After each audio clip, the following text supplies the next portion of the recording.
Si yo vivo constantemente con ansiedad, si yo vivo constantemente con temor, podría ser que no es que el ambiente está siendo peligroso, sino que yo estoy viendo peligro donde no lo hay. En verdad, incluso todo está en nuestra cabeza.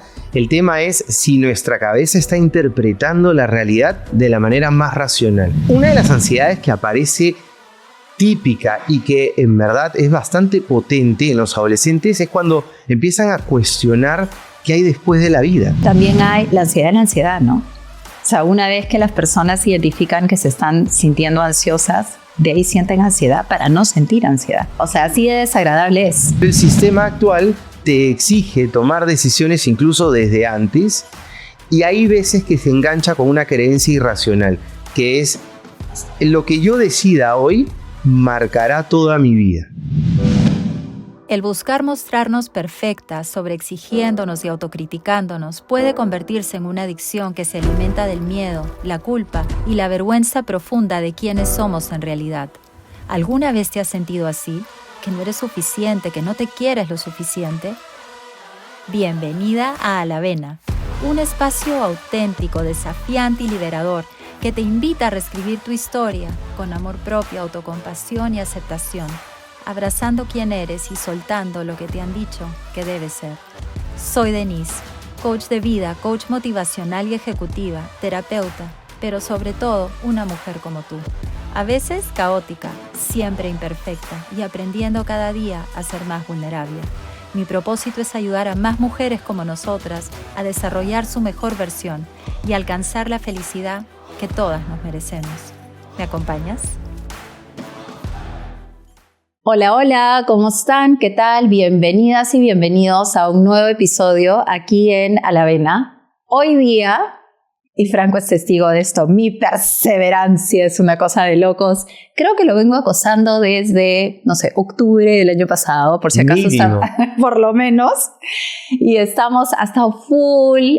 Ahora lo voy a presentar a Franco Granton y estoy re feliz de estar aquí con él hoy día. De hecho, estamos en su consultorio, en un espacio lindísimo, y él les va a contar, de verdad que lo he felicitado, está súper bonito aquí en Miraflores y lo hemos venido a invadir a su consultorio para poder conversar con él acerca de un tema que de hecho cuando hice una encuesta acerca de, ¿qué temas quieren que toque en A la Vena? Me comenzaron a bombardear con un montón de respuestas y de hecho una que salió muchísimo fue: Denise, nos gustaría que hables un poco acerca de cómo ayudar a nuestros hijos adolescentes o a nuestros hijos en general a manejar el estrés, ¿no? A manejar la ansiedad. Y la verdad que resonó mucho conmigo, entonces hablé con Franco y le digo, ¿qué te parece este tema? Me dijo, genial, la ansiedad es parte de mí, la ansiedad vive conmigo, conozco muy bien ese tema, conozco esa emoción. Entonces le dije, vamos a hablar de esto y ese es el tema que nos toca hoy día. Tenemos hijos adolescentes, tenemos hijos que muchas veces pasan por un montón de cosas, factores internos, factores externos, circunstanciales, y se estresan y se angustian y sienten muchísima ansiedad. Y nosotros como papás o como mamás no sabemos cómo ayudarlos. Entonces de eso vamos a hablar hoy día. Franco Granton es psicólogo, es psicoterapeuta, especializado en terapia cognitiva conductual y ha sido conductor también de programas en RPP, específicamente acerca de la crianza, ¿no? Entonces es súper capo en este tema, además de evidentemente otros temas de la psicología, así que me siento súper honrada de poder conversar con él hoy día. Y de hecho, un par de datos que estuve chancona yo investigando un poquito para que vean lo importante del tema de hoy, es que no sé si ustedes saben que 1 de cada 7 jóvenes entre los 10 y los 19 años padece de algún trastorno mental. O sea, esta es una cifra bastante alta, ¿ya? Esta cifra la he buscado en la Organización Mundial de la Salud y un tipo de trastorno que supone el 13% de la carga mundial de morbilidad en el grupo etario. La depresión y la ansiedad y los trastornos de comportamiento se encuentran entre las principales causas de enfermedad y discapacidad entre los adolescentes. Y el suicidio incluso es la 4ª causa de muerte entre los jóvenes entre los 15 y los 29 años. Entonces, realmente eso perjudica muchísimo a las familias, a los chicos, tanto evidentemente emocionalmente, mentalmente, físicamente. Entonces no podría ser más importante hablar de este tema y no podríamos tener a una mejor persona para hablar de ello. Así que sin más, bienvenido, Franco. Gracias, Denise. Gracias en verdad por tremenda presentación. El gusto y el honor es todo mío de poder estar hoy aquí a la Avena y también saludar a todos tus seguidores. Es importante hablar de ansiedad, es importante hablar de salud mental en general. Y la ansiedad es una emoción y como bien mencionabas, es una emoción que conozco, pero desde que abrí los ojos y que creo que es importante poder entenderla en todas sus dimensiones, ¿no? Yo tenía una profesora y te comentaba un poco al inicio que siempre nos decía la ansiedad es una emoción desagradablemente hermosa porque trae sus cositas, trae sus puntos positivos, trae esta funcionalidad, pero también es bastante desagradable y muchas veces nos incomoda. Y la verdad que también hay la ansiedad, ¿no? O sea, una vez que las personas identifican que se están sintiendo ansiosas, de ahí sienten ansiedad para no sentir ansiedad. O sea, así de desagradable es. Es más, nosotros cuando vamos empezando a sentir ansiedad, y ahora vamos a hablar un poco de la diferencia también con nervios, preocupación, miedo, pero cuando vamos sintiendo este tipo de sensaciones fisiológicas, nosotros podemos focalizarnos mentalmente hacia qué le estamos teniendo miedo. Y en muchos casos este miedo puede ser a la sintomatología, a esta sensación desagradable que está pasando en mi cuerpo y que no la quiero tener. Y eso puede desencadenar otro tipo de dificultades también. Y desencadena aún más ansiedad, increíblemente, ¿no? Ahora, yo quería empezar como ayudando a las personas que nos escuchan a quizás diferenciar o no estos términos que usamos como si fueran intercambiables, ¿no? Por ejemplo, hablamos de estrés todo el tiempo. Ay, estoy estresado. Todo el mundo usa la palabra estrés un montón. Hablamos de miedo, hablamos de angustia, hablamos de ansiedad. Entonces nos ayudas un poquito a diferenciar si es que hay o no, qué tienen en común, en qué sentido son distintos, para que a lo largo de esta entrevista las personas puedan entender cuando estamos hablando de estrés o ansiedad o angustia, ¿es lo mismo, no es lo mismo? Sí, en verdad es un debate interminable porque son conceptos que dependiendo del teórico, dependiendo de la persona y la teoría que está detrás, pueden a veces ir por un camino o por otro. O sea, hay personas, por ejemplo, que hay teorías que proponen que la ansiedad como tal, el término ansiedad, es la manifestación física de la emoción. O sea, yo puedo tener miedo. El miedo aparece debido a algún componente cognitivo, por ejemplo, algún pensamiento, alguna idea de peligro. ¿Y cómo se manifiesta este miedo? Por medio de esta sintomatología física como es la taquicardia, la sudoración, y esa es la ansiedad. Hay teóricos que proponen por ahí. Tanto así que tú podrías, por ejemplo, tomarte 10 cafés y sentir ansiedad sin que haya un componente de peligro. Exacto. Claro. Entonces hay teorías así, también te mencionan, por ejemplo, estrés, que no necesariamente el estrés involucra, no necesariamente involucra miedo, porque a veces el estrés puede ser un momento de cambio brusco, incómodo para tu cuerpo, para tu organismo, y tú dices, estoy estresado como al mencionar que estoy incómodo. Pero en realidad, y es más, incluso hasta teóricos por ejemplo, los psicoanalistas te hablan de este concepto de la angustia que parte de este choque entre las estructuras intrapsíquicas de un inconsciente que quiere salir y que hay un preconsciente que no permite que salga el consciente, ¿no? Entonces no quiero entrar a temas tan teóricos, pero en general yo soy cognitivo y los cognitivos en realidad partimos de que todos estos conceptos tienen más o menos un mismo origen, que tiene que ver con la anticipación. O sea, nosotros anticipamos que hay un peligro. Y ojo, no es un peligro solamente físico, ¿no? No, claro que no. O sea, es más. Antes era más así. Claro, hoy en día es más. Los peligros emocionales son mucho más amenazantes para las personas. Ahora que vamos a hablar de los adolescentes, hay unos peligros sociales que uno se puede imaginar, no siempre reales, y este peligro se contrasta con mis capacidades. Y si yo puedo, ok, pero si yo siento que el peligro me sobrepasa, mi cuerpo se activa. Y ahí es donde yo digo, yo me voy a poner medio romántico, ¿no? Pero se activa hermosamente. Desagradable, pero se prepara, te dice, acá estoy. Estoy listo, algo está pasando y estoy listo para reaccionar. Dime qué tengo que hacer. Y esto que dices es bien importante, ¿no? Porque esto que te decía tu profesora, porque yo siempre digo que las emociones no son ni buenas ni malas, ¿no? Simplemente son. Y como en la película Intensamente que estábamos hablando justamente antes de empezar la entrevista. Y también siempre digo que hay que observar mucho lo que sentimos y nuestro cuerpo y esa sintomatología de la cual estás hablando, porque las emociones nos dicen mucho. Las emociones son muy sabias, ¿no? En nuestro cuerpo, y las emociones nos dan cuenta de algo. Entonces, de hecho, el miedo nos da cuenta de una amenaza. Y hay que ver si la amenaza es real, si la amenaza es una fantasía en mi cabeza. Vamos a hablar de eso también, porque claro, de lo que hablamos, ¿no? La angustia, el estrés, la ansiedad, básicamente son pensamientos anticipatorios de una catástrofe en mi mente, de algo súper amenazante, no para mí, pero a veces todo está en mi cabeza. Claro. En verdad, incluso todo está en nuestra cabeza. El tema es si nuestra cabeza está interpretando la realidad de la manera más racional. No quiero llenarme mucho de palabras, vamos a aterrizarlo más en ejemplos, ¿no? Por ejemplo, yo una vez tuve un paciente en algún momento y me decía, Franco, yo trabajo en un trabajo que está expuesto a peligros, ¿no? Porque tenía que ver con estar más expuesto a la altura, a espacios en donde si se movía de una manera equivocada podía correr riesgo a hacerse daño. Entonces me decía, quiero que me quites el miedo, quiero que me quites la ansiedad.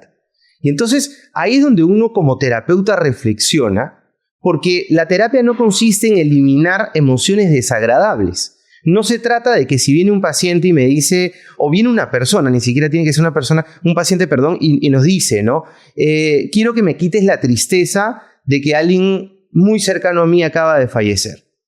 Y es como, no, pero esta emoción es natural para el momento en el que estás viviendo. Es funcional, sirve. Y si nosotros tratamos de eliminar ese tipo de emociones, más bien estamos generando ideas como, por ejemplo, no soy capaz de tolerar una emoción desagradable. Exacto. Entonces, el trabajo de la terapia no va tanto a eliminar emociones desagradables, sino a identificar cuáles emociones están cuando no deben estar. ¿Por qué? Porque estoy interpretando alguna situación que no es peligrosa, por ejemplo. Y eso viene a raíz de generalmente un sesgo cognitivo, ¿no es cierto? Así es, una creencia. Muy bien, entonces, a ver, hablemos específicamente de los casos que de repente has visto tú, típicamente de ansiedad en adolescentes o en chicos jóvenes, ¿no?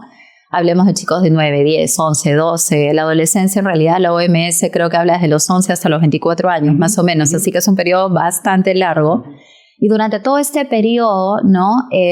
¿Cuáles son las fuentes o las circunstancias o el origen de la ansiedad para la mayoría de adolescentes? Wow, y es bastante amplio, ¿no? Porque de hecho... Las más comunes, digamos. Sí, ¿no? Y es una muy buena pregunta, Denise, porque a los papás les preocupa, porque los adolescentes empiezan a mostrar emociones mucho más elaboradas y hay una verbalización mucho más abierta en relación a sus emociones que en el caso de los niños. Entonces, a veces se puede entender como que hay peores emociones o emociones más intensas, pero es que están siendo más habladas, más abiertas. No en todos los casos, pero muchas veces.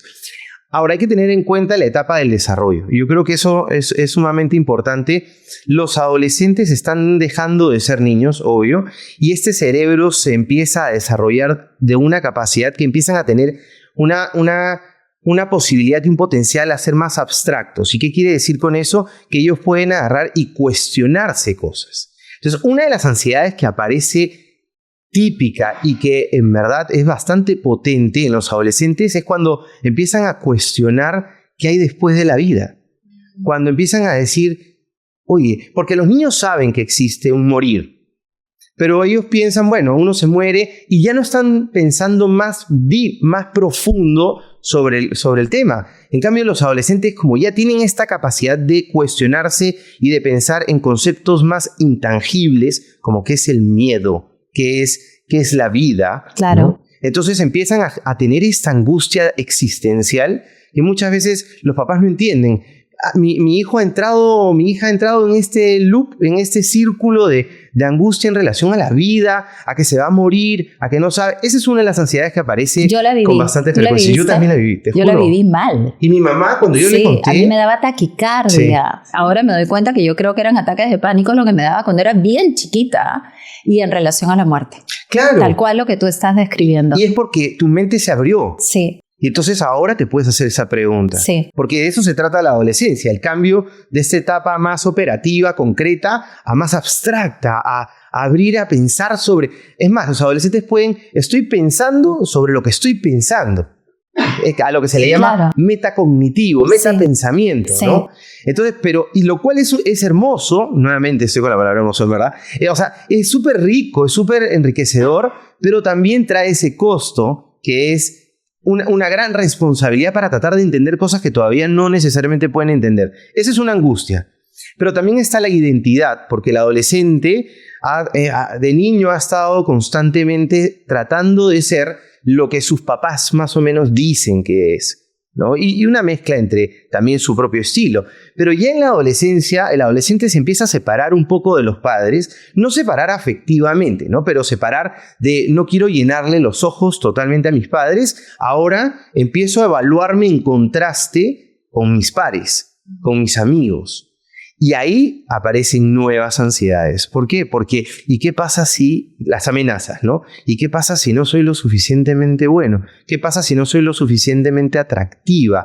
¿Qué pasa? Y ojo, atractivo es un concepto que podríamos dedicarnos toda una conversación también a entender lo relativo que implica ser atractivo, ¿no? Pero en ese momento el adolescente no entiende la diversidad, sino que trata de ubicarse en el común. Claro. Para no ser lo extraño separable.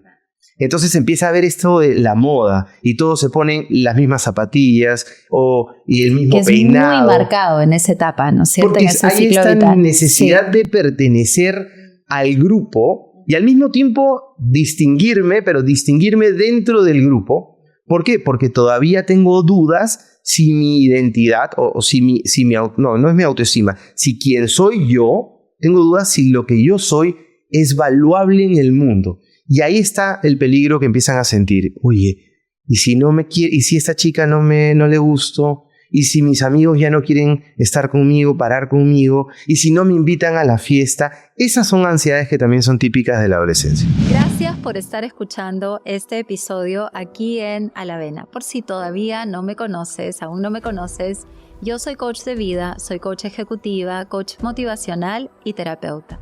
Y si es que de repente, no sé, te sientes atascada en tu vida, quieres llevar tu vida a un siguiente nivel, empoderarte, sentirte auténticamente feliz y de repente resolver algunos problemas de pareja o problemas laborales, en realidad en cualquier ámbito de tu vida te puedo ayudar.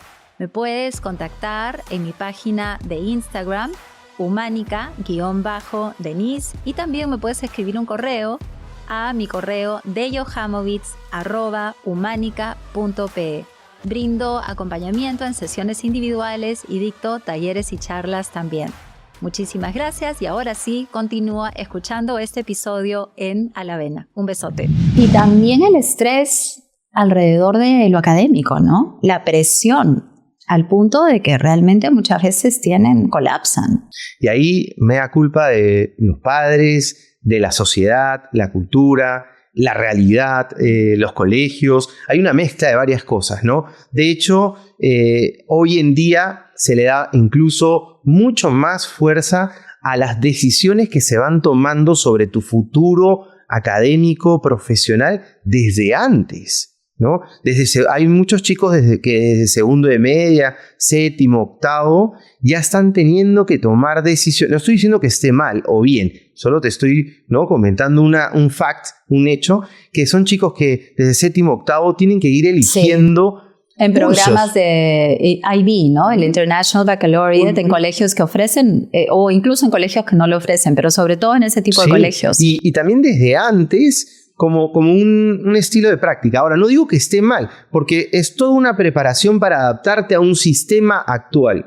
Pero el sistema actual te exige tomar decisiones incluso desde antes, y hay veces que se engancha con una creencia irracional, que es: lo que yo decida hoy marcará toda mi vida. Entonces tú te imaginas, el estrés. Y de verdad lo hemos pensado, yo lo he pensado en algún momento, todos pensamos en algún momento, oye, la decisión que tome ahora no habrá vuelta atrás, nunca podré cambiarla. Entonces el grado de importancia que se le da a una decisión es tanto que se idealiza que al final la posibilidad de equivocarte, o sea, si algo es idealizado, la posibilidad de perderlo o de equivocarte es terrorífica. Y esa es una amenaza. Una amenaza que puede ser irracional porque tú te puedes equivocar y eso no significa que nunca más vas a ser feliz en tu vida. Hay gente que escoge una carrera y de ahí la cambia y puede ser feliz. Hay gente que no le gusta su carrera, se dedica a otras cosas. O sea, hay tantos otros caminos para ser feliz, pero caemos en la idea de que solo de esta forma, y es una presión tan grande que quizás los adultos la podemos entender mejor, pero a los adolescentes se les hace más difícil. Y para ir resumiendo un poquito la parte hermosa de la ansiedad y el estrés, ¿cuál sería la funcionalidad de estas emociones? Y para las personas que nos escuchan, reforzar esto, ¿no? Recuerden que las emociones no son ni buenas ni malas. Claro. Recordar que todas tienen una función, todas nos ayudan a observar algo, a darnos cuenta de algo. Pero como estamos hablando específicamente de la ansiedad y del estrés en este episodio, ¿cuál sería la funcionalidad de estas emociones? ¿Cuál es la parte hermosa de estas emociones? ¿Para qué nos sirven?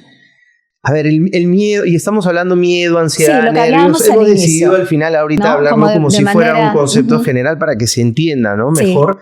Sí. Nos mueve. El miedo nos mueve, especialmente frente a un peligro. O sea, hay que entender algo, y eso se lo digo a todos los que nos están escuchando, a todos mis pacientes, a mis amigos, a todo el mundo. El miedo existe en tu cuerpo porque sirve para algo, sino para qué existe. Está ahí, aparece, es más, en algún momento podemos hablar de la neuroquímica, la adrenalina, el cortisol, la noradrenalina, tu cuerpo se activa, tus pupilas se dilatan, ya todo eso que ya lo sabemos, el parasimpático, el simpático, el cuerpo se prepara para un peligro. Si tú, por ejemplo, voy a poner un ejemplo así súper exagerado, vamos a cruzar la carretera. Y si yo no siento miedo porque no estoy anticipando un peligro, entonces mis conductas van a ser irresponsables, no van a ser preventivas. Si yo no sintiera algo, ojo, no estamos hablando de miedos intensos de 9, de 10, pero si yo no sintiera un temor, un pequeño temor en relación a la seguridad de mis hijos, un 2 de 10, entonces diría, mi hijo me pide salir, mi hija tiene recién 2 años, no me pide salir. Ya tiene 2 años, ya tiene 2 años. ¡Wow! Por eso es que me has estado persiguiendo con perseverancia y yo no he podido, imagínate. Pero bueno. Perdonado. Imagínate. Pero claro, si yo no sintiera ansiedad, miedo, nervios en una proporción saludable, yo no tendría conductas preventivas de cuidar. Yo no cuidaría lo que es importante para mí. Yo no cuidaría a mi hija.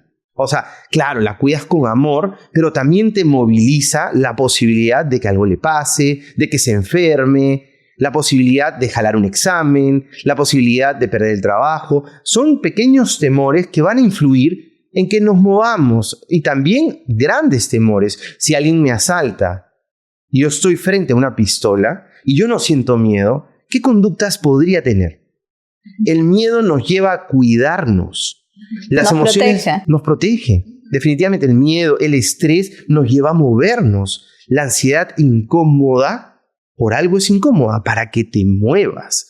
Ahora, cuando aparece... Ahora, también el miedo en exceso también te puede congelar, ¿no es cierto? Sí, en su momento hay estas 3 palabras en inglés con la letra F, ¿no? Sí. Que dicen el fly, el fight y el freeze, que es volar, escapar, afrontar y quedarte en shock y congelarte. En algún momento de la naturaleza y de la vida y de la historia de la vida, congelarte era funcional.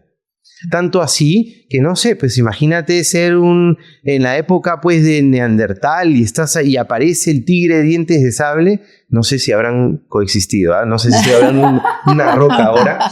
Pero y en ese momento quedarte paralizado. Claro, te podía salvar la vida. Y no era un acto voluntario, no es me voy a quedar, no. Tu cuerpo literal se congelaba. Sí. Y todavía tú sabes que hay animales. ¿A ti te ha pasado? No, o sea, lo que me ha pasado es que te vas sintiendo más lento. Es muy difícil hoy en día que una persona realmente se paralice. paralice realmente. Porque muchas veces son conductas voluntarias. O sea, el que alguien te está robando y tú estás decidiendo no moverte. Es distinto a que todo el mundo salió corriendo, tú sales y te quedaste medio paralizado. Que todavía puede haber alguna situación, pero no es tan común. Hay animales. Tú, no sé, hay por ejemplo, yo sé que hay esta, creo que es la zarigüeya. Este animal que se hace el muerto. Pero no es que se hace el muerto, o sea, no es que agarra y dice, me voy a hacer el muerto para que no. No, es toda una reacción neuroquímica en su cuerpo que cae. Igual las cabras, si tú asustas a una cabra, se frisean, se congelan y se caen. Pero hoy en día esa reacción en verdad no es funcional para el ser humano, por lo tanto de manera evolutiva se ha ido extinguiendo. Claro, qué interesante.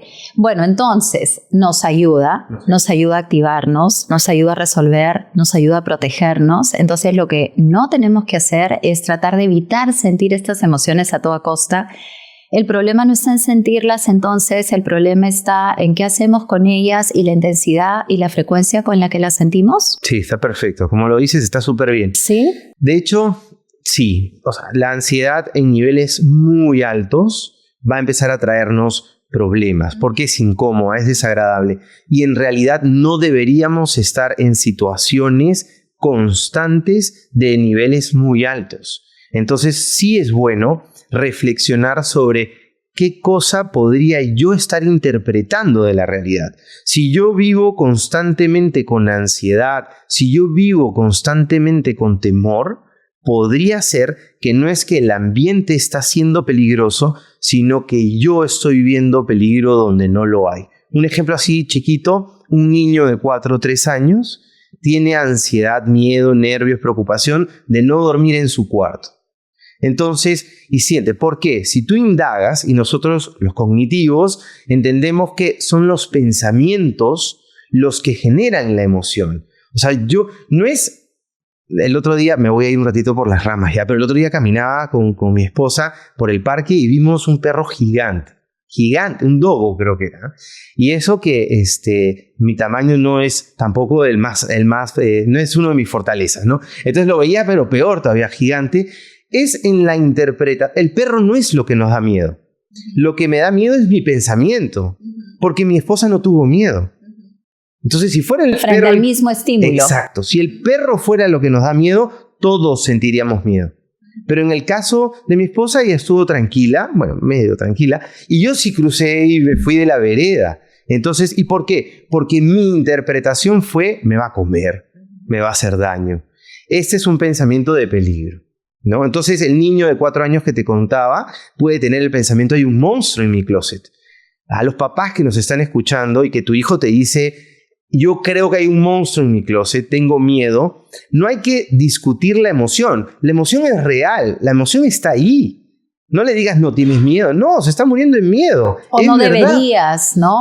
Claro, sentir es miedo. más, si existiera un monstruo, el niño está reaccionando perfecto. Hay que tener ansiedad frente a los monstruos si fueran reales. Hay que tener ansiedad, hay que irse. ¿Cómo vas a dormir en un cuarto con un monstruo? No hay forma. El error está en el pensamiento, en creer que hay un peligro donde no lo hay.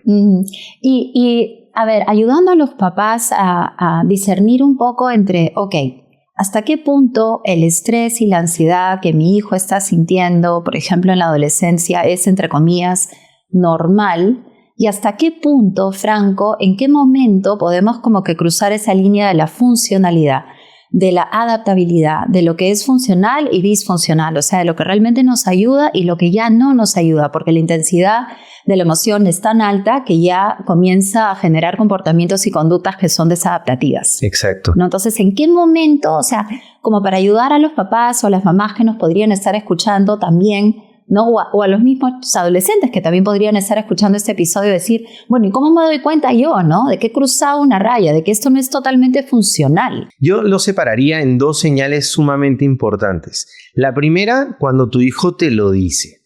Muchos chicos, a diferencia de otras emociones, la ansiedad es una emoción que muchas veces, no siempre, pero muchas veces nos lleva a querer buscar solución porque estamos incómodos, nos lleva si nosotros hiciéramos un análisis de ¿cuántos pacientes, de los pacientes que te vienen, cuántos es por ansiedad? Es la ansiedad la que te mueve. Muchas veces la tristeza o la depresión, a veces incluso te influye en que no te muevas, y influye en que te quedes en la cama, en que no busques una solución. La ansiedad es una de las emociones que más busca un cambio. Entonces, cuando tu hijo te diga, no estoy pasándola mal, creo que necesito ayuda, nadie me comprende, empiezan a haber mensajes, ojo, nuevamente, te lo dice una vez, todos los adolescentes nos van a decir, nadie me comprende. Todos los adolescentes, tú no me comprendes, tú no quieres que yo sea feliz. O sea, hay mensajes que te lo pueden decir una vez, un par de veces, y es totalmente natural. Pero si empieza a ser constante, si hay mensajes mucho más profundos, más negativos, no encuentro salida, ya no quiero ir al colegio, no encuentro solución, ya, esas son las señales de las que el adolescente te habla. Y de ahí están las señales en donde el adolescente, abro comillas, no te habla, pero en verdad te está hablando de otra manera. ¿Cómo cuáles, por ejemplo? Cuando nosotros vemos cambios en sus conductas. No es porque el otro día también hablaba con un colega y entendíamos que no es que porque tu hijo empieza a sacar malas notas significa que ya tiene un problema de ansiedad, un problema de depresión. No, porque puede ser que tu hijo siempre le fue mal en las matemáticas, ¿no? Y no vamos a poder agarrar y decir porque tiene malas notas ya es un ejemplo de algo. Son los cambios drásticos las señales. Si es que tu hijo ha estado siempre bien a nivel estable, a nivel de notas, y en eso ves que hay un bajón considerable, y no por el contexto, porque hay colegios, por ejemplo, que pasas de primaria a secundaria y hay un bajón, ok, se puede entender que hay cambios a nivel curricular, de estructura que pueden influir, pero no, tenemos un chico que le ha estado yendo súper bien en las notas y en eso empieza a bajar. Estos cambios drásticos son señales. Son señales, no es ya. Son determinantes para hacer un diagnóstico, no, pero son señales para que tú como papá, como mamá, abuelito, abuelita, tía, madrina, lo que sea, empieces a chequear, estés más atento. Cambios de ánimos, y eso que hay que tener, hay que tener en cuenta que los adolescentes van a tener también cambios de ánimo porque es parte de una de sus características dentro típicas, de la etapa, ¿no? Claro. Esta inestabilidad emocional donde pueden un día estar felices contigo, eres la mamá perfecta y de ahí te acercas en la tarde y no te quiero ver y tú dices, ¿qué pasó? Sí. ¿No? Y a veces uno equivocadamente empieza a diagnosticar, tienes bipolaridad, tienes no sé qué cosa, eres así, eres asá. No tiene que ver con eso. Y ahí está el desafío en esta etapa, ¿no? Porque hay muchas características en la etapa de la adolescencia que es como hasta qué punto esto es normal dentro del ciclo vital de la adolescencia y en qué momento deja de serlo realmente. Y realmente como papá o como mamá tengo que empezar a preocuparme. De repente tengo que recurrir a un profesional. Sí, señales nuevamente, ¿no? Las notas, la alimentación, el que antes salía y ya no sale socialmente, más irritable, más triste, ya no sale del cuarto. Todas estas son señales que pueden ser igual parte de la adolescencia, ¿no? O parte de un cambio en el contexto en el que esté viviendo, pero si empiezo a notar que no solo hay una, hay un par, y si además ato cabos y sé que pasó algo en la reunión con estos amigos, ya no le pasa la voz a tal persona, entonces son señales para no ir a buscar un profesional, sino para ver si tenemos que intervenir de alguna manera. No ser intrusivos, no ir, ya, ¿qué te está pasando? Cuéntame, porque aparte el adolescente cuida mucho también. Algunos adolescentes cuidan mucho su mundo interior. Entonces, pero sí estar presentes, estar atentos, preguntarle, acá estoy para ti, algo está pasando, puedo ayudarte a resolver algo. Y si vemos que esto sigue presentándose y no estás pudiendo llegar, porque a veces sí, puede ser que el adolescente a ti no te quiere contar, porque ¿qué pasa si tiene que ver con un tema de su orientación sexual, de su identidad? ¿Qué tiene que ver si tiene que ver algo con sexualidad, con drogas, con algo que le genere mucha culpa? Entonces tal vez no va a querer conversarlo contigo, que no es lo ideal sería que pueda conversarlo contigo, claro, pero a veces no se da. Entonces ahí sí podemos buscar a un profesional para que pueda al menos ser un espacio que supla este momento de comunicación. Y creo que también nosotros como mamás y como papás, Franco, yo también dicto talleres para mamás y para papás hace muchísimos años, ¿no? Y creo que una de nuestras funciones, por ponerlo de algún modo, ¿no?, es la aceptación incondicional de quién es este hijo, quién es esta hija. Entonces, quisiera ir ahora por el lado de hasta qué punto nosotros también como padres tenemos una gran responsabilidad sobre ese estrés y sobre esa ansiedad de la que estamos hablando ahora. Es decir, ya sea porque soy una mamá perfeccionista, súper exigente, ¿no?, súper crítica, porque lo soy conmigo misma, ¿no?, o ya estos papás alfas de los que yo te hablaba cuando hemos conversado antes de la entrevista, o ya sea porque no lo fui y quiero que mi hijo sea súper exitoso. Entonces, ya sea por las razones que sea, que tienen que ver conmigo, no tienen que ver con mi hijo, con mi hija, yo le estoy por osmosis en el aire en la casa transmitiendo este nivel de estrés, esta ansiedad, esta presión, y eso es parte de mi responsabilidad como mamá o como papá también, hacer algo al respecto y tomar conciencia de esto y el impacto que esto está teniendo en mi hijo. De acuerdo. Tenemos como papás la gran responsabilidad y nos recae, ¿no?, la gran responsabilidad de todo lo que influimos en este desarrollo emocional de nuestros hijos y en esta autoestima, pero también es una gran oportunidad. ¿Por qué? Porque así como sí podemos ser responsables, no al 100%, pero en un gran porcentaje en esta formación de la personalidad, más en los primeros años, igual tenemos esta posibilidad de generar cambios positivos en ellos, de hacerles tanto bien, porque somos una gran influencia. Ahora, apuntar, por ejemplo, a que no se, vamos a llamarlo así entre comillas, contagien de nuestra ansiedad, que no aprendan de nuestras formas, es imposible. Van a aprender de nuestras formas, no de todas, pero van a aprender de muchas, porque son nuestros estilos. Como tú bien mencionas, lo que hay que hacer es, por un lado, ser autoconscientes. ¿Por qué? Porque de esta manera podemos mejorar nosotros como papás, y ahí hay muchos caminos de los que podríamos hablar, desde dejar de ser tan sobreprotectores, sobrecontroladores. Hablabas de este perfeccionismo, que todo esto nace de amor. Ojo, claro, no hay una mala intención. Nace de amor. El querer sobreproteger a tu hijo nace de que no quieres que le pase nada. Pero el problema está en que no le estás haciendo bien, ¿no? Y el perfeccionismo apunta muchas veces a que yo quiero que vaya solo por este camino. El camino correcto, preciso y perfecto. Así es, porque yo pienso como papá, y ahí la idea irracional no es del hijo, sino del papá o de la mamá, que si no va mi hijo por este camino va a sufrir. Y no es real. Hay tantos caminos en la vida. Entonces, pero pensamos que solo es por este camino, ¿no? Entonces he tenido, por ejemplo, algún papá que, debido a que en el colegio, este es un ejemplo que pasa bastante, ¿ya? En el colegio fue popular, él era de los chicos populares, el papá, ¿no? Y además jugaba fútbol en la selección del colegio, etc. Entonces quiere, como él la pasó súper bien, quiere que su hijo sea popular y que juegue fútbol.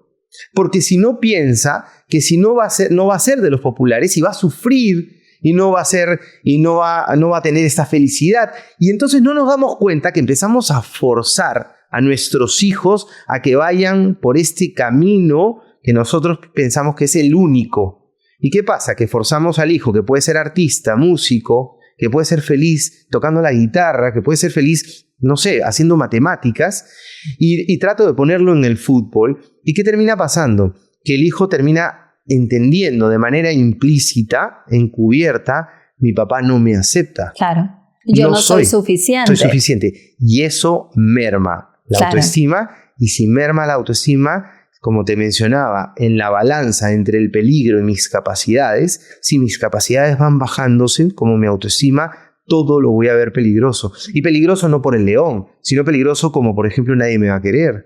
Nunca tendré una pareja, no voy a poder tener un mejor amigo. Y esas amenazas emocionales, debido a que mi autoestima está golpeada, pueden verse mucho más altas, irracionalmente, porque ese hijo tiene mucho valor, pero irracionalmente piensa que no, y entonces empieza a aparecer una timidez, a lo que llamamos timidez, temor, a una ansiedad a espacios sociales, a no participar en la clase, y se vuelve un círculo, Porque no participo, empiezo a tener malas notas, empiezo a pensar que soy no solo bueno, soy malo también a nivel académico y se vuelve todo este loop. Importante, o sea, como resumiendo lo que estamos conversando ahorita es, ok, tenemos este potencial como padres para influir ya sea negativamente o positivamente sobre nuestros hijos y tenemos que tomar conciencia de eso. Y por lo tanto es nuestra responsabilidad como mamás o como papás trabajar en nosotros mismos, de hecho, desarrollar autoconciencia, conocernos, desarrollar esa metacognición de la que tú hablabas, entender también todo nuestro mundo interno para poder ayudar a nuestros hijos. Sí, ¿no? sí. Si tú te das cuenta, ¿no? Papá, mamá, te das cuenta que sueles sentir ansiedad, es importante trabajarlo y reflexionar. No es que estamos diciendo que la ansiedad, en los miedos, en los nervios, el estrés son malos, pero si lo estás sintiendo seguido, probablemente estás interpretando mucho peligro, mucha amenaza en distintas situaciones y no quieres que ese modo operante, ese modo de ver el mundo, y ahí también es importante, hablando de las creencias de las teorías cognitivo-conductuales, cuando los papás generalmente piensan que porque me pasó a mí, también le va a pasar a mi hijo, como que la historia se va a repetir, que es una creencia irracional, ¿no? No necesariamente se va a repetir la historia. Entonces, yo tengo otra creencia irracional, tengo que hacer todo lo posible para evitar que eso que tanto temo ocurra. Claro. Entonces, por lo tanto, ahí comienzan a nacer estos papás ansiosos, sobreprotectores, ¿no? Tratando de evitar a toda costa que lo más terrible que me pasó a mí, que yo no quiero que le pase a mi hijo, suceda. Claro, y al final, nuevamente, ¿no? La protección de un hijo es algo súper puro y súper necesario. La sobreprotección ya no. Claro. La sobreprotección genera problemas que entiendo y que probablemente yo, con mi hija de 2 años, la voy a sobreproteger en algún momento. Porque como dicen en casa de herrero, cuchara de palo. Y somos 2 papás psicólogos. Así que imagínate. Pero hay que ser conscientes sobre ello y trabajar y mejorar. Ahora, me hiciste una pregunta y sí la quiero responder también, Denise. Así como influimos de manera negativa, uno de los ejes centrales importantes para ayudar a nuestros hijos es darles amor. Tú hablabas de esta aceptación. Los hijos tienen que entender que son aceptados, son amados incondicionalmente. Tú convences a tu hijo de eso, ya todo lo demás es mucho más llevadero. Sí. Si tu hijo entiende que es amado por sus padres incondicionalmente, puede tener frustraciones, caídas, pérdidas, lo que quieras, pero su autoestima va a estar mucho más sólida y va a poder afrontar muchas más cosas. ¿Y cómo haces eso? Con amor. Y ahí dices, ay, Franco, entras en el romanticismo otra vez. Pero sí, y el amor, no solo los besos, los apapachos, las palabras lindas, que también son importantes, la aceptación, que la hemos estado mencionando, y el tiempo que le dedicamos. El tiempo en el sentido de sacrificar espacios para estar con ellos. Yo tenía la final de fútbol, pero era el partido de mi hijo, pero era la presentación de mi hija. Sacrificar, porque ahí te estoy dando la idea, el concepto tú eres de que tú eres más importante. Y creo que, tú sabes que mi hermana y yo tengo una hermana que es 1 año menor que yo, y de hecho nosotras siempre decimos que algo que, entre comillas, nos salvó, ¿no? De ser, no sé, productos fallados de fábrica, ¿no? Dañaditos, pero no totalmente quebradas, porque tuvimos una infancia un poco complicada, fue ese amor incondicional de mi mamá, ¿no? O sea, porque es un sostén, es potente. Esa sensación de realmente sentirte querida o querido incondicionalmente es un pilar, es como una columna vertebral fuertísima. Y realmente yo lo he vivido en carne propia. Y sí siento que fue algo que me sostuvo y que hasta ahora que mi mami ha muerto hace 22 años, me sigue sosteniendo. Está presente, Está presente, sí, te sostiene para el resto de tu vida, ¿no? Y creo que acá yo, para construir sobre lo que estás diciendo, quisiera reforzar un concepto, ¿no? Que es cómo lo haces también diferenciando entre el ser y la conducta, ¿no? Porque muchas veces los chicos se portan mal y cuando se portan mal y tú te molestas con ellos ¿no? Y hay consecuencias negativas por ese comportamiento, lo que fuera, comienzan a interpretar negativamente, lo que pasa es que no, mis papás no me quieren cuando me porto mal.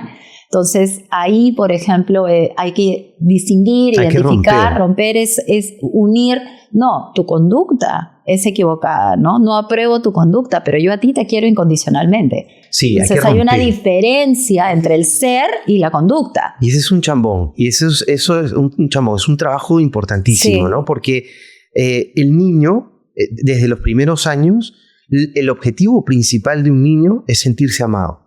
Él viene al mundo, yo vengo al mundo, a un niño no le interesa, de 3 años no le interesa si va a ser médico, si va a ser no sé qué, si va a lograr, no, lo único que le interesa es confirmar que es un ser amado por sus padres.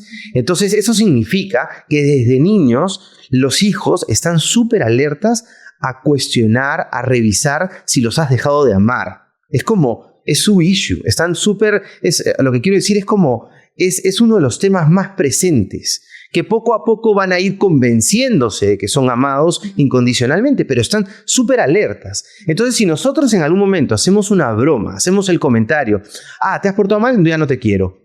Imagínate, una broma tan pequeña, eso queda en ellos. Y por eso es que cuando tú te molestas, lo primero que te van a preguntar es, ya no me quieres, ¿no? ¿Por qué? No les asusta tanto que te molestes, les asusta más que los dejes de querer. Entonces hay que reforzar la idea de que estoy molesto, estás castigado y me muero por ti. Y te adoro y te amo con todo mi corazón. Y ahí por eso, por ejemplo, cuando ponemos consecuencias, sí es sumamente importante que las consecuencias no sean tan emocionales. Te quito cariño. No, yo puedo... La ley del hielo, la ley ¿no? del hielo. Claro. No, sí, a menos que, imagínate, te insultó, sí te puede haber ofendido, y tú ofendida no por la ley del hielo, puedes tener tus horas en donde no te provoca hablar con él, ya, eso es natural. Pero la ley del hielo, para que aprendas... Para castigar, como... Es un castigo emocional, más allá de, pobrecito, no pobrecito, que también genera golpes emocionales en tu hijo, está generando ideas irracionales que le van a hacer mucho daño. Entonces, cuando tú pongas una consecuencia, algo que es sumamente importante, por ejemplo, tú puedes agarrar y decirle a tu hija, estás castigada. El castigo, por ejemplo, consiste en no vas a salir con tus amigos este fin de semana, te vas a quedar en la casa, pero podemos ver una película juntos. Pero podemos pasar un tiempo lindo juntos. El que tú tengas un castigo, como no poder salir con tus amigas, no te quita que puedas estar viendo una película con tu mamá, con tu papá. Que podamos salir. Y si estás castigada sin ver televisión, sin estar en los videojuegos, etcétera, no quita que puedas acompañarme a comer un helado. No es te castigo en todo. ¿Se entiende? Por supuesto. Si tú te pasas la luz roja, no es que el policía viene y te castiga 14 veces. No es que no solo por te pone haberte estacionado, por claro, no, y te dice ahora tienes la papeleta, ya no puedes ver a tu esposa, ya no puedes ir a tu casa, ya no, o sea, ahí depende bueno, también depende de las acciones. Y esa decisión es bien importante, ¿no? Y con esto que estás diciendo, ya que estamos hablando de ese amor incondicional, quisiera mencionar un tipo de ansiedad que me parece súper importante mencionarla, que es la ansiedad del ego, de la que hablábamos hace un ratito, ¿no? Y quiero explicar un poco de qué se trata la ansiedad del ego. La ansiedad del ego se da cuando justamente una persona ha crecido pensando que su valía, ¿no?, depende de factores externos. Entonces, la amenaza de la que hablábamos al inicio, asociada a la ansiedad, podría ser, ya no soy tan valioso, ¿no? Ya no soy tan valiosa, ya no me van a querer, ¿no? Ya no sé, por ejemplo, en el trabajo, ¿no? Mi imagen profesional, en las redes, mi imagen personal, y todo eso tiene que ver con la ansiedad del ego, ¿no? Sí, de hecho, hoy en día, en la actualidad, bueno, estoy redundando, perdóname, pero en realidad las peores amenazas para el ser humano están vinculadas con su ego. De todas maneras, o con sus seres más queridos, de todas maneras, ¿no? Porque ya no es que vivimos constantemente preocupados de si un león me va a comer, claro, ¿no? Sí es verdad que hay temas en nuestro país, temas de seguridad que pueden generarnos alguna preocupación a nivel de nuestra integridad física, pero la preocupación más presente tiene que ver con mi autoestima. Por ejemplo, ¿no? Hablábamos tú decías, a mí me ha gustado esta frase de la ansiedad está en mí o la ansiedad está conmigo, ¿no? Y tú decías, yo conozco muy bien esa emoción. Y tú eres una persona que dicta talleres, que habla en público, igual que yo, ¿no? Entonces, ahí muchas veces se despierta la ansiedad. Y la ansiedad que se despierta es la ansiedad del ego, ¿no? Sí, porque es, perfecto. Voy a quedar mal, de repente no sé qué decir, de repente, ¿no? Las personas, no sé, no les parece que es inteligente lo que estoy compartiendo, lo que fuera. Esa ansiedad del ego también se despierta con, por ejemplo, universitarios que yo acompaño o chicos en el colegio, cuando tienen que hacer una presentación en el cole, y que se mueren de miedo de pararse delante de la clase para hacer una presentación en PowerPoint, ¿no? La ansiedad del ego es la que, nuevamente, ¿cuál es la amenaza? ¿Cómo me van a ver? Claro. Voy a hacer el ridículo. ¿Qué van a pensar de mí? No me quiero equivocar. Entonces, la amenaza es equivocarme, la amenaza es fallar, la amenaza es el rechazo, la amenaza es el ridículo, ¿no? La amenaza es esta imagen que quiero proteger. Perfecto. ¿Pero por qué? Ahí está mi ego, ¿no? ¿Y cómo manejarlo? ¿Cómo lo manejas tú? Porque finalmente a ti también te ha pasado. Yo manejaría en base a dos caminos. Te haría la respuesta a tu pregunta en base a dos temas. En mi caso, por ejemplo, y has atinado, pero excelente. A mí me encanta exponer, me encanta transmitir mis ideas. Yo creo que tenemos una gran responsabilidad. Todas las personas, de lo que sepamos, tenemos la gran responsabilidad de compartirla, de poder generar un cambio en el mundo. A mí me encanta poder hablar hoy contigo y 10 minutos antes de que empiece esto, estoy que me muero de miedo. O sea, la ansiedad la siento, es desagradable. Tengo 10 años saliendo en la tele y me muero de miedo cada vez que vuelvo a estar ahí. Y entonces yo digo, y me digo, ¿no? ¿Qué tal, Raz? ¿Por qué? ¿Por qué me tengo que sentir incómodo? Y cuando uno empieza a analizar, me empiezo a dar cuenta que si yo cambio mi foco, porque cuando yo me pongo a pensar cómo me voy a ver, quién me va a ver, ay, me va a ver mi mamá y ahí me va a decir esto, ay, no, me va a estar tal amigo y si no no lo digo tan inteligente, estoy pensando en mí, en este ego que tú mencionas, ¿no? En cambio, cuando yo hago mucho este ejercicio y digo, a ver, ¿cuál es la verdadera función de estar hoy conversando con Denise?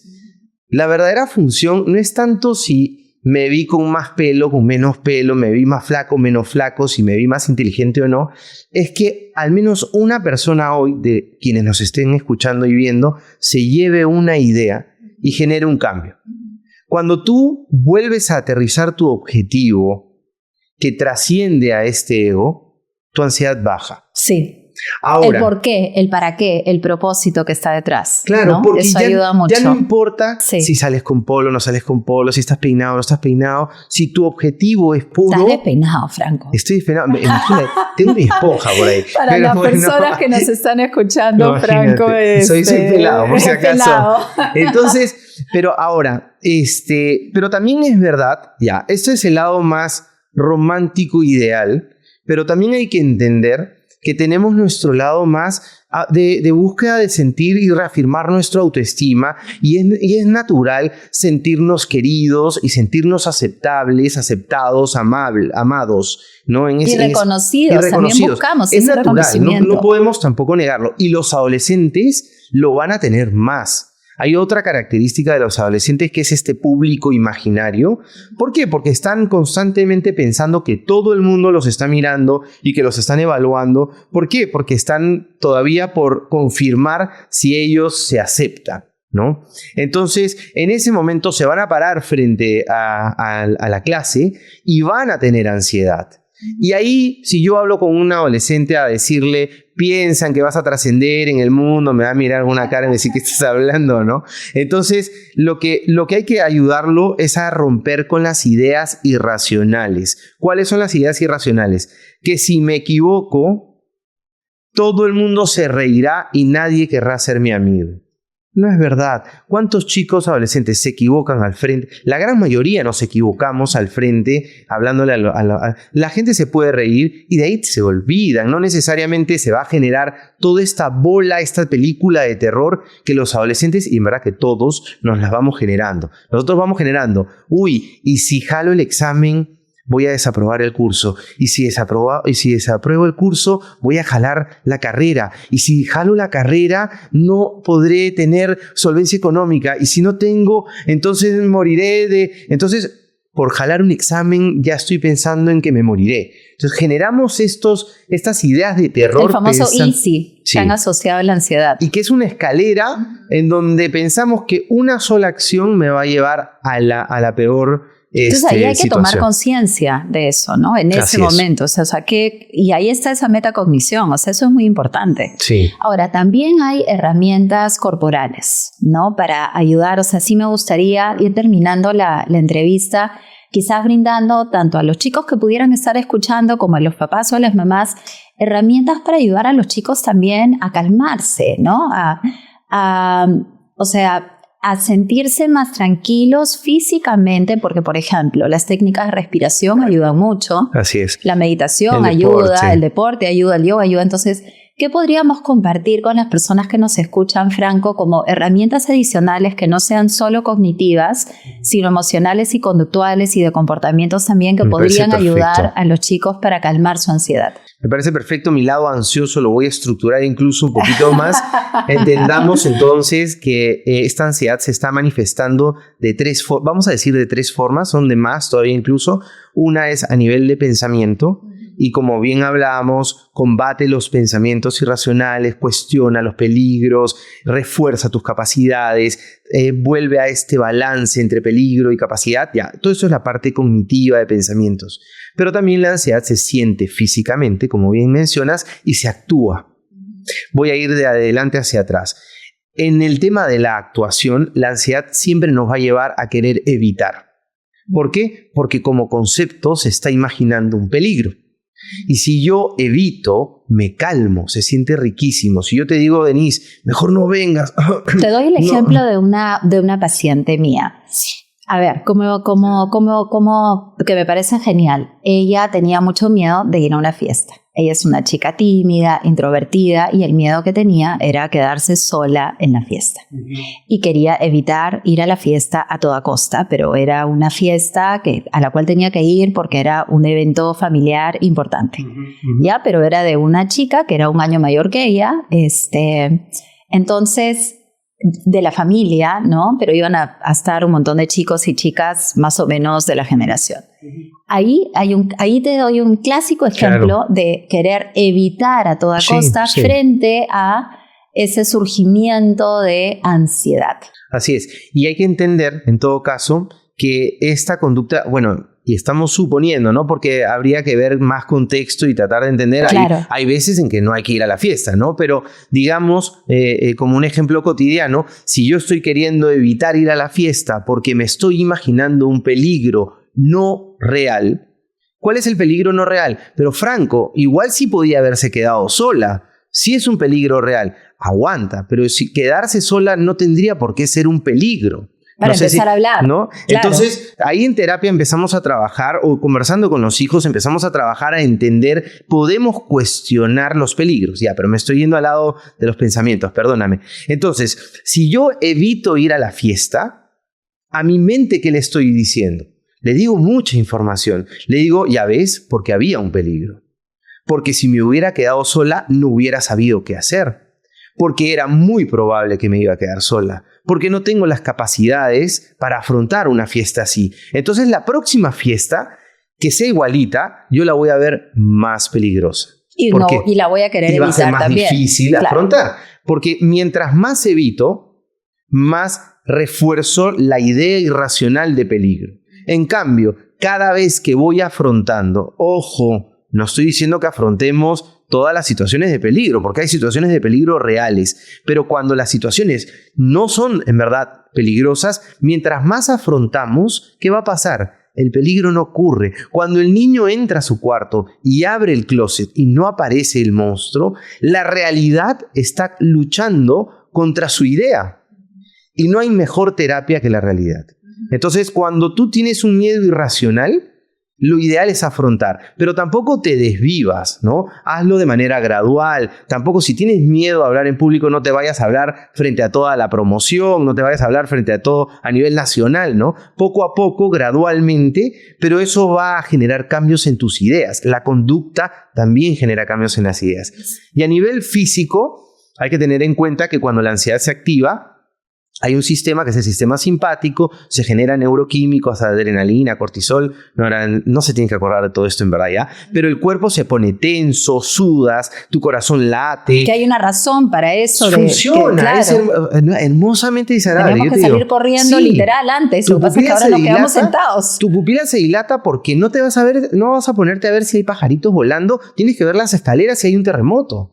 Tu focalización está ahí, tu corazón late fuerte porque necesitas sangre en tus extremidades. Pero todo esto se mueve en base a la respiración. ¿Por qué? Porque tu corazón necesita más sangre, generar más sangre, entonces le pide a tu cuerpo respirar más. Y empiezas a agitarte porque necesitas latir más rápido.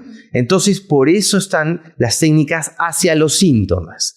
Las técnicas hacia los síntomas son, por ejemplo, las técnicas de respiración. ¿Qué es la técnica de respiración? Es controlar tu respiración. Tu respiración estaba alocada en el sentido de como un caballo cabalgando, y la técnica de respiración la calma la respiración. Y eso hace que entre una oxigenación de manera distinta, y eso hace que tu corazón baje esta aceleración, te sientas menos caliente, sudes menos, vas cambiando los síntomas. Entonces, las técnicas de respiración, las técnicas de visualización, no las voy a detallar, pero distraerte. Mindfulness también ayuda mucho, ¿no? Quedarte en el momento presente. Exacto, tocar. Salirte del pensamiento de peligro va a hacer que no generes más temor, porque recuerden que es el pensamiento el que me generó esta sintomatología. Te distraes. Si te pones a ver un capítulo de algo, te pones a jugar, no sé, los chicos juegan Brawl Stars, esta cosa, te distrae, te saca del espacio, y eso va a hacer que tu nivel de ansiedad también baje. El deporte genera neuroquímicos como las endorfinas que te hacen sentir bien, salir a caminar, cantar. Yo ahora, antes de la entrevista, me ponía a saltar. Yo me pongo a saltar, botas energía. Y entonces son otras formas de combatir la ansiedad. Pero, y un paréntesis, perdóname, que es importante, tampoco te sobreesfuerces en combatir la ansiedad. No te puedes ir al extremo porque eso te genera más ansiedad. Exacto. Es contraproducente. Si tú te focalizas en no sentir o sentir nada de ansiedad,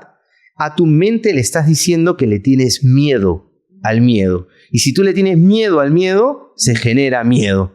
Entonces, tenemos que también trabajar con aprender a tolerar las emociones, a las sensaciones desagradables. Sí, y eso creo que justamente hoy en día las nuevas generaciones, y bueno, hablemos también de las nuestras, hay mucha intolerancia a la incomodidad, ¿no? O sea, y a veces ese miedo realmente es simplemente miedo a sentirnos incómodos. Es increíble, pero sí.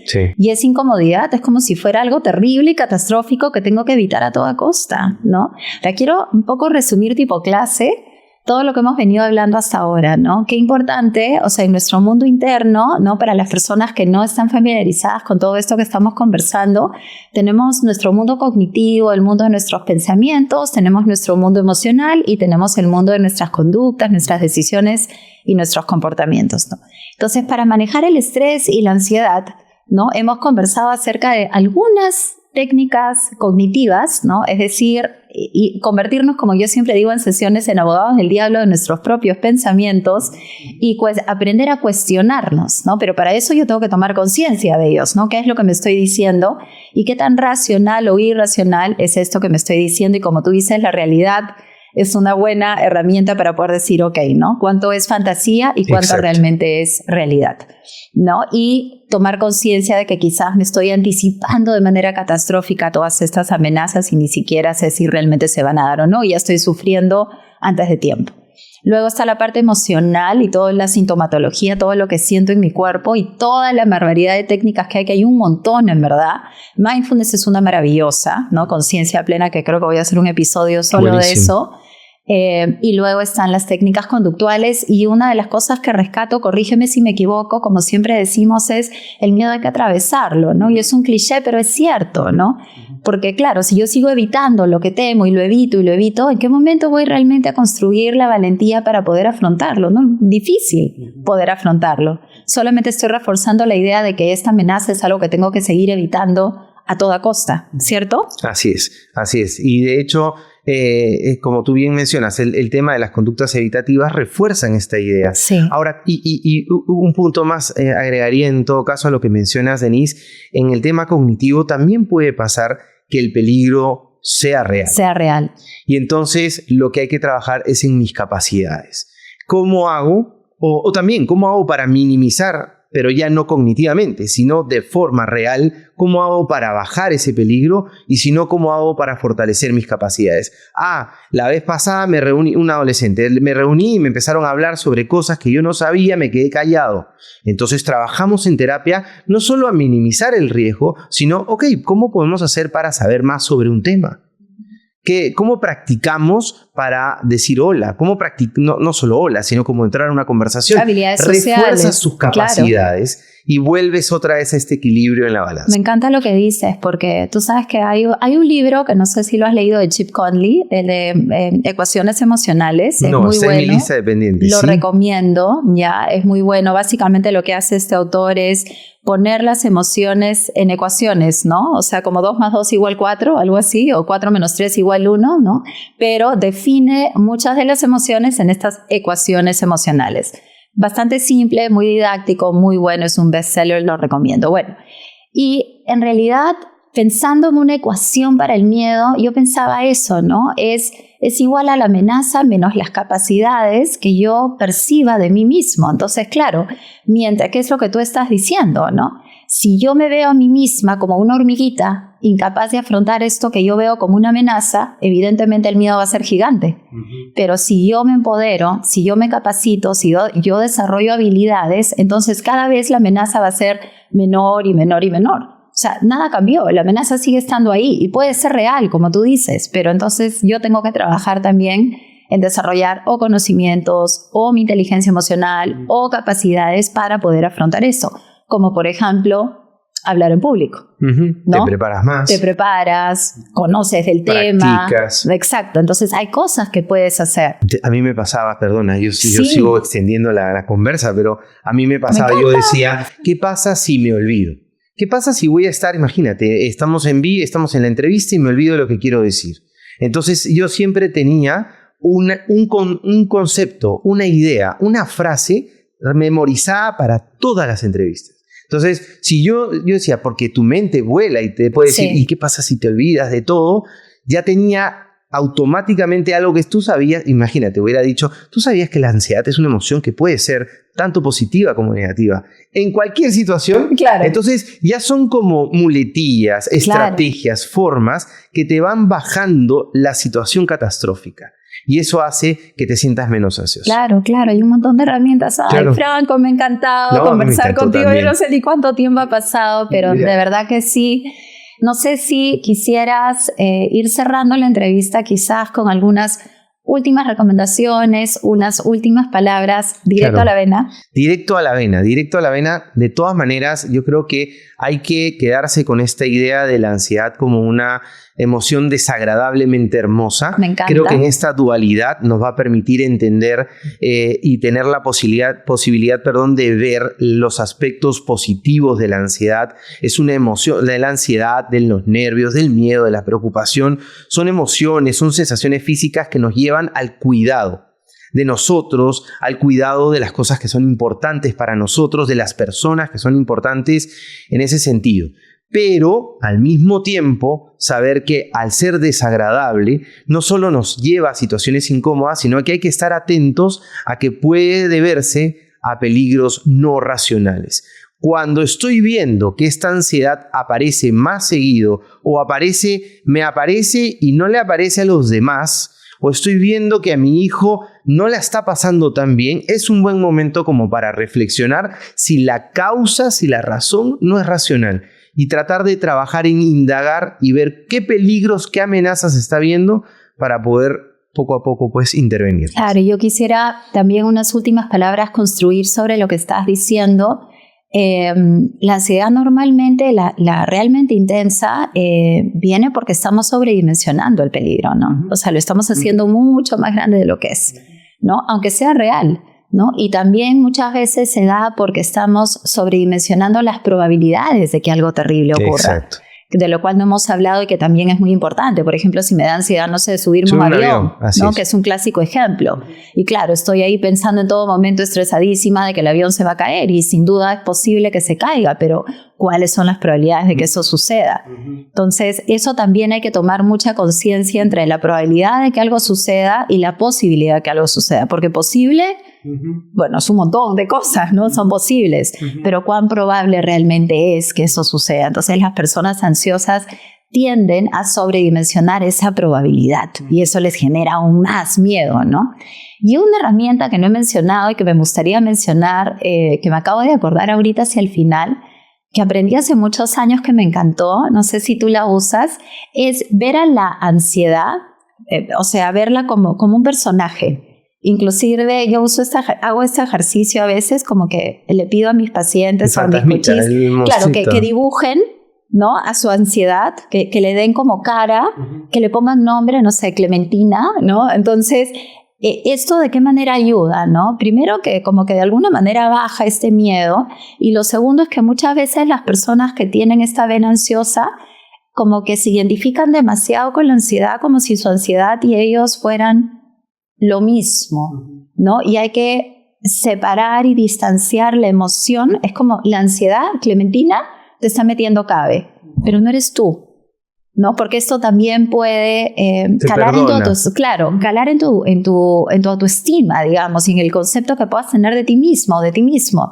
Entonces, tengo que aprender a lidiar con Clementina, que me acompaña, ¿no? Como tú decías, que me acompaña a todos lados, pero ahí está Clementina, ¿no? Con los pelos así de loca, lo que fuera, puedo dibujarla graciosa, de colores, entonces ya es como que yo me relaciono con la ansiedad, pero la ansiedad no soy yo. Claro, ¿entiendes? Claro, está buenísimo, te cuida, de todas maneras te cuida la autoestima, te desliga de ser, es más, te rompes con la etiqueta de soy ansiosa claro. O soy ansioso, y también esta disociación cotidiana, ¿no? No es una real disociación, claro. Te permite cuestionar, porque al verla externa se te hace más fácil cuestionarla. Claro. Porque no te estás cuestionando, pero es una estrategia que facilita el cuestionamiento. Te puede ayudar también. A lo que te está diciendo, no te voy a creer. Claro. ¿Por qué me vas a decir? Tú siempre me dices eso, ¿no? Claro.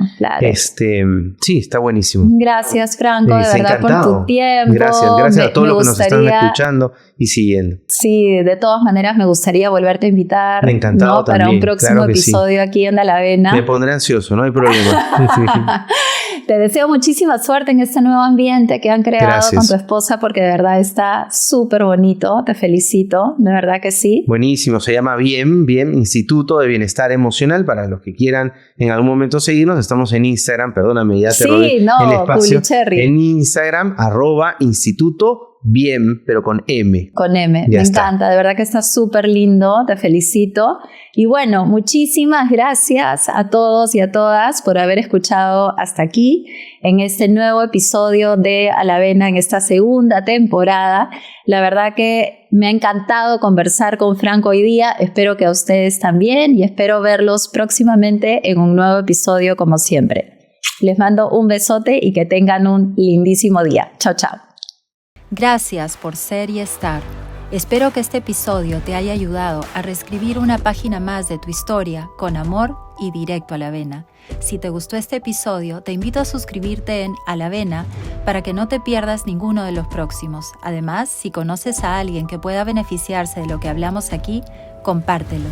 Me encuentras en todas las redes sociales, Instagram, Facebook, LinkedIn y en este podcast. Gracias por ser parte de esta comunidad de mujeres valientes y auténticas. Hasta la próxima inyección Alavena.